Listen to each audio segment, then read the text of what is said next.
Telangana municipals ద్విముఖం త్రిముఖం నుంచి బహుముఖ పోరుకు తెరలేపనున్నాయి. రాష్ట్రంలో అధికారంలో ఉన్న పార్టీకి అంగబలం అడ్డబలం ఉంటుందనేది కాదనలేని నిజం. ప్రజాబలాన్ని ప్రభావితం చేసే నిర్ణయాలు తీసుకునే అవకాశం ఉంటుందనేది పచ్చి నిజం. మరోవైపు ఇన్ని అవకాశాలు వెసులుబాట్లు ఉన్నా గెలుపుపై చివరి వరకు సస్పెన్సే.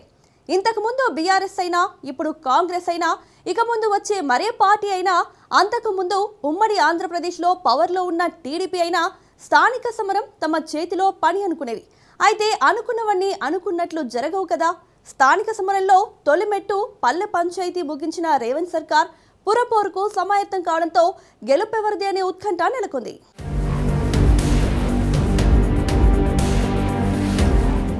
సర్పంచ్ ఎన్నికల్లో 65% వరకు పల్లెలను కైవసం చేసుకుని 3 రంగుల జెండా ఎగరేశామని రేవంత్ అండ్ టీం గట్టిగా సమర్థించుకుంటోంది. పంచాయతీ ముగిసిన వెంటనే పరిషత్ పోరు ఇవాళో రేపో షెడ్యూల్ వస్తుందనే ఫీలర్లు వచ్చాయి. అయితే సీన్ పల్లె నుంచి పట్నానికి మారిపోయింది. ఇక్కడే అసలు ట్విస్ట్ ఉందని మిక్స్డ్ పొలిటికల్ అనాలిసిస్ వస్తున్నాయి. బీఆర్ఎస్ అధికారంలో ఉన్నప్పుడు స్థానిక సంస్థల్లో 90% కారు ప్రభంజనం ఉందని, ఇప్పుడు కాంగ్రెస్ కు డిస్టింక్షన్ కూడా రాలేదని గులాబీ దళం విమర్శ.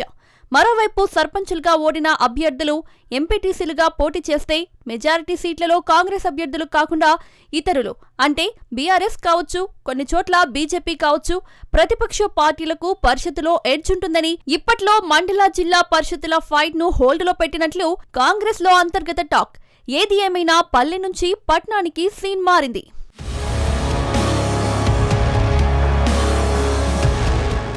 తెలంగాణను 10 ఏళ్లు ఏలిన ఒకప్పటి టీఆర్ఎస్, నేటి బీఆర్ఎస్ తాను అధికారంలో ఉన్నప్పుడు మెజార్టీ పట్టణ స్థానిక సంస్థలను కైవసం చేసుకుంది. రాజధానిలో గ్రేటర్ హైదరాబాద్ మేయర్ పీఠాన్ని కైవసం చేసుకుంది. గత ఎన్నికల్లో బండి సంజయ్ హవా బీజేపీ గ్రేటర్లో కాషాయ దళం విస్తరించేలా చేసింది. మజ్లిస్ పార్టీ తన ప్రాభవాన్ని కాపాడుకుంటూ షహర్ హమారా అనేలా సవాల్ విసిరింది. కాంగ్రెస్ మాత్రం అతి ఘోరంగా ఓడిపోయింది. అయితే రాష్ట్రంలో ప్రభుత్వం మారడంతో ఇప్పుడు ఓటమి మూటగట్టుకోవడం ఎవరి వంతవుతుందో అనే ఉత్కంఠ నెలకొంది. కేంద్రంలో రాష్ట్రంలో ఇరుగు పొరుగు స్టేట్స్లో మారుతున్న సమీకరణాలు తెలంగాణలో ముఖ్యంగా హైదరాబాద్ పురపోరును త్రిముఖం నుంచి చతుర్ముఖం, అటు నుంచి బహుముఖానికి మార్చేలా ఉన్నాయి. కాంగ్రెస్, బీఆర్ఎస్, మజ్లిస్ పక్కాగా బరిలో ఉంటాయి. రాష్ట్ర బీజేపీ ఒంటరి పోరాటం అంటోంది. అయితే హైకమాండ్ జోక్యం చేసుకుంటుందా? పొత్తులు వికసిస్తాయా? ఆంధ్ర కూటమితో జట్టు కట్టాల్సి వస్తుందా?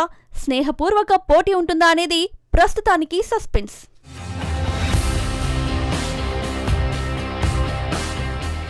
మున్సిపల్ ఎన్నికల్లో మజ్లిస్ పోషించే పాత్ర ముఖ్యంగా హైదరాబాద్లో పాత 10 ఉమ్మడి జిల్లా కేంద్రాల్లో కీలకంగా ఉంటుంది. హైదరాబాద్లో మజ్లిస్ పార్టీ ప్రభావం కాదనలేనిది. తాజాగా దేశవ్యాప్తంగా తన ప్రభావాన్ని చూపాలనుకుంటున్న మజ్లిస్ పార్టీ మహారాష్ట్ర స్థానిక సంస్థల ఎన్నికల్లో కొన్ని చోట్ల ప్రత్యక్షంగా, పరోక్షంగా కింగ్ మేకర్ రోల్ ప్లే చేసింది. మజ్లిస్ పార్టీ జిల్లాల్లో కాంగ్రెస్ పార్టీకి సపోర్ట్ చేస్తుందనే ప్రచారం ఉంది. అయితే అసదుద్దీన్ తాజాగా రాష్ట్రం మొత్తం ఒంటరి పోరాటం ఉంటుందనే కాకుండా కాంగ్రెస్ పై నిప్పులు చెరుగుతున్నారు. మత ప్రాతిపదికన రాజకీయాలు జరుగుతున్నాయని, మెజార్టీ వర్గాలు బీజేపీ వైపు పోలరైజ్ అవుతున్నారని, మైనారిటీ వర్గాలు మజ్లిస్ వైపు ఉంటేనే భవిష్యత్తు ఉంటుందనే ప్రచారం చేస్తున్నారు అసదుద్దీన్ ఓవైసీ.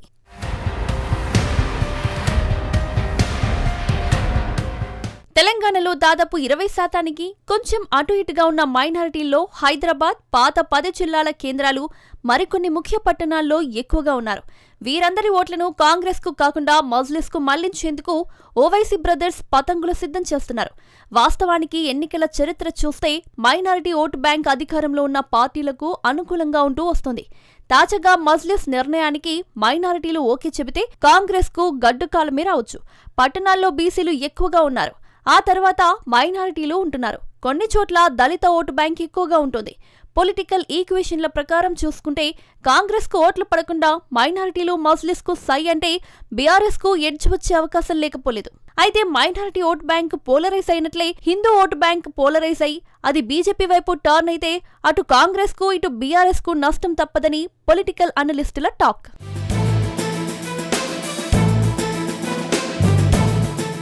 మరోవైపు తాజాగా మున్సిపల్ ఎన్నికల్లో బీఆర్ఎస్ ఎత్తుకునే నినాదమేంటి అనే ఉత్కంఠ నెలకొంది.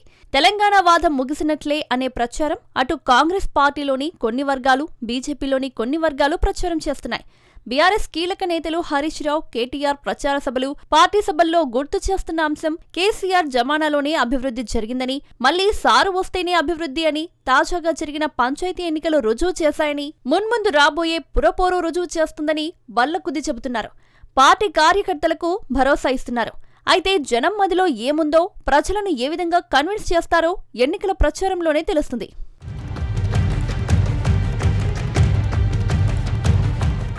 అధికార కాంగ్రెస్ పార్టీ అభివృద్ధిని, సంక్షేమాన్ని, భవిష్యత్తును చూసి ఓటేయాలని కోరుతుంది. మరోవైపు రాజకీయ విమర్శల్లో కేసీఆర్ను చీల్చి చెండాడుతున్నారు రేవంత్. టీడీపీ అధినేత, ఏపీ ముఖ్యమంత్రి చంద్రబాబుకి హైదరాబాద్ డెవలప్మెంట్కు ముడిపెడుతూ రేవంత్ తెలుగుదేశాన్ని, బాబు సామాజిక వర్గాన్ని దగ్గర చేసుకునే ప్రయత్నం చేస్తున్నారు. తెలుగుదేశం అధినాయకత్వాన్ని తెలంగాణలో లేకుండా చేసిన బీఆర్ఎస్ గద్దెలను కూల్చివేస్తేనే ఎన్టీఆర్ ఆత్మకు శాంతి, చంద్రబాబు అభిమానులకు నిజమైన పండుగ అని కాంగ్రెస్ ముఖ్యమంత్రి రేవంత్ రెడ్డి చెప్పడం మున్ముందు జరిగే రాజకీయ సమీకరణాలకు నాంది అనే సెక్యులేషన్స్ వస్తున్నాయి.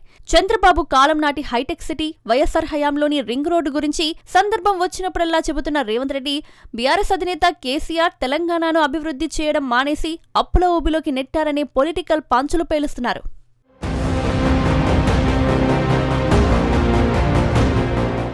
మరోవైపు బీజేపీ తెలంగాణలో సొంతంగా ఎదుగుతామనే ఆలోచనలో ఉంది. అయితే ఈ మధ్య పవన్ కళ్యాణ్ తెలంగాణలో రీఎంట్రీ ఉంటుందనేలా మాట్లాడటం ఎటు టర్న్ తీసుకుంటుందనే ఉత్కంఠ నెలకొంది. కేంద్రంలో ఏపీలో బీజేపీ, పవన్, జనసేన పొత్తులో ఉన్నాయి. వీళ్ళిద్దరికీ తోడుగా కూటమి పెద్దన్నగా చంద్రబాబు ఉన్నారు. ఉమ్మడి ఆంధ్రప్రదేశ్లో హైదరాబాద్ను తానే అభివృద్ధి చేశానని చంద్రబాబు చెప్పని సందర్భం లేదు, సమావేశం లేదు. అమరావతిలోనూ చంద్రబాబు హైదరాబాద్ అభివృద్ధిని ఎలా చేశారో వివరిస్తున్నారు. భాగ్యనగరంతో పాటు ఈ మధ్య తెలంగాణ ప్రాజెక్టులకు పునాదిరాళ్లు వేసింది తానే అని చెబుతూ నీటి గొడవలు వద్దు అంటున్నారు. తెలంగాణ వచ్చాక 2014లో హైదరాబాద్ చుట్టుపక్కల ఎక్కువ సీట్లు సైతం టీడీపీ గెలిచింది. ఆ తర్వాతి పరిణామాల్లో తెలంగాణపై ఆశలు వదులుకొని తెలుగుదేశం ఏపీలో సెటిల్ కావాల్సి వచ్చింది. ఇప్పుడు తాజాగా కేంద్రంలో ఏపీలో కూటమి ప్రభుత్వం ఉండటం, హైదరాబాద్లో ఇటు చంద్రబాబు నాయుడికి, అటు పవన్ కళ్యాణ్కు వారి వారి పార్టీల నేతలు మనం తెలంగాణలో జెండా ఎగరవేయాల్సిందేనని పట్టుబడుతున్నారు. ఏపీలోని కూటమి అధినేతలు, అగ్రనేతలు, నేతల చూపు తెలంగాణ వైపు మళ్లడంతో కమలదళంలో కాకరేపుతోంది.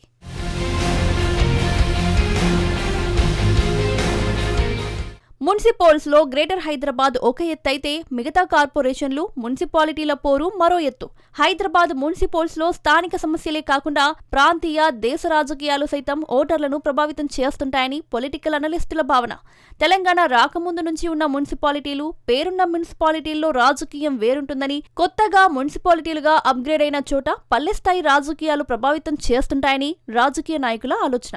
అయితే రాజకీయ నాయకులు అంతరంగాలు, పార్టీల సిద్ధాంతాలు ఎలా ఉన్నా ఓటర్లు నాకేంటి అని ఆలోచించే రోజుల్లో వారి మనసును, మదిని దొరకబుచ్చుకునే వారిదే విజయమని సగటు మనిషి ఆలోచన.